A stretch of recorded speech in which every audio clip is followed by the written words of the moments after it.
Hello, Steve Arts 89. Well, I just watched Bag of Bones, 2014 miniseries from A&E, based on a Stephen King novel. I had heard about the book ages ago, but I didn't know they'd made a miniseries. And I didn't even know Melissa George was in it. I love Melissa George. She's Australian.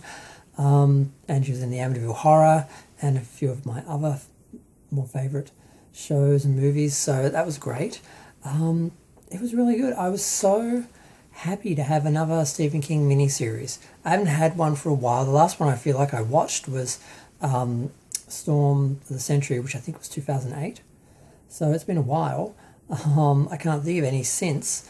But yeah, I mean, in the classic tradition of like It and the Tommyknockers and The Shining, The Shining. They later did a miniseries, and Salem's Lot. They originally did one in 1970 something. So it's a nice tradition, and it was really good. I loved it. I didn't want it to end. It was 2 hours and 40 minutes, and I wanted it to be like 3 episodes.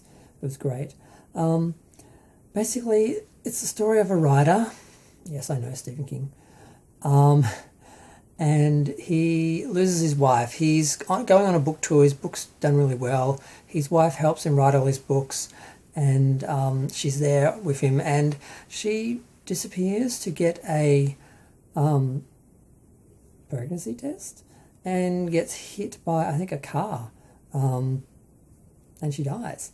So he mourns her and discovers that she was pregnant. Doesn't understand why she didn't tell him. Wonders if maybe she'd gotten pregnant with someone else, because apparently they hadn't been able to get pregnant. So that was sort of on his mind.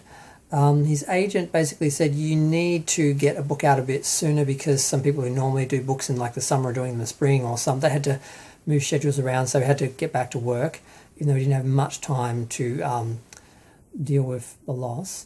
He ended up going to the cabin that his wife was fixing up in his grandfather's town. I'm not sure if he lived there or not. I can't remember that now, if he actually lived there or not. But his grandfather and father did. And he goes back. Of course, she's been working on the house. He's been having some paranormal experiences. He feels that she's there, and she's letting him know that she's there, and she's watching him and so forth. And there are weird little things happening, like the windows in his cabin blow out one night, and he gets a call from the caretaker the next day, and that's when he gets the idea to go stay there, because he thinks maybe she's there and there's something happening there. So he starts working on a book there. And he meets Melissa George's character. Her daughter is walking down the middle of the street, nearly gets hit by a car, and he saves her. And then he becomes dragged into a legal battle because her grandfather is trying to get custody of her, even though he absolutely despises her and her mother. So he's just doing his normal thing, trying to work on his book, trying to jog, just being normal, and he keeps getting dragged into this drama. And eventually he starts uncovering more of it. And basically there was a curse on his family. There was... I don't want to go into it too much in case someone actually watches this before watching the actual miniseries, which is unlikely, but sometimes people are stupid and do things like that. Yes, there is a mystery. And I'm bad with mysteries. I normally just wait to see how they end. I normally don't try and work them out. But I was actually looking at this going, I think this happened. I think this happened. I think this means this and this and this. And it went exactly where I thought it did. And I'm like, this is turning out just as I thought it would, just as I wanted it to. I'm really enjoying it. How long has it got to go? I kept looking at the clock, wanting it to last longer, which does happen occasionally with a good movie or a good miniseries. But so yes, eventually he works out what's happening. He starts...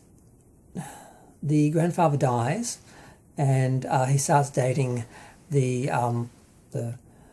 Melissa George character and getting friendly with the girl, and the Melissa George character is killed, and he ends up having to solve the mystery that these guys who killed her are caught up in, and he does eventually appear to resolve everything.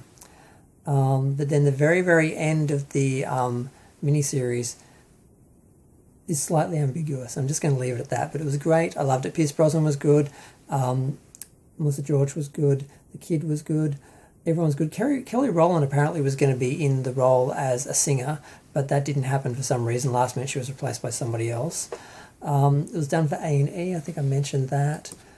2014 was it? Yeah, I think it was printed in 2011, and then no, it actually came out 2011. I don't know why I was thinking 2014, but yeah. So we need more Stephen King miniseries. We don't have enough of them. I'm tempted to go and watch Rose Red. I don't know. I'm going to go. Feel free to share, like, comment, subscribe. Let me know what you think. If you haven't watched this, watch it. It's great. I'm just so glad I got to enjoy it. I just really took my time to really just enjoy every minute of it. And there just aren't enough. I'm just looking to see what else is there left to watch in the Stephen King catalogue. There's a few more movies, and that's about it, unless I start watching things again. But I'm going to go. Bye.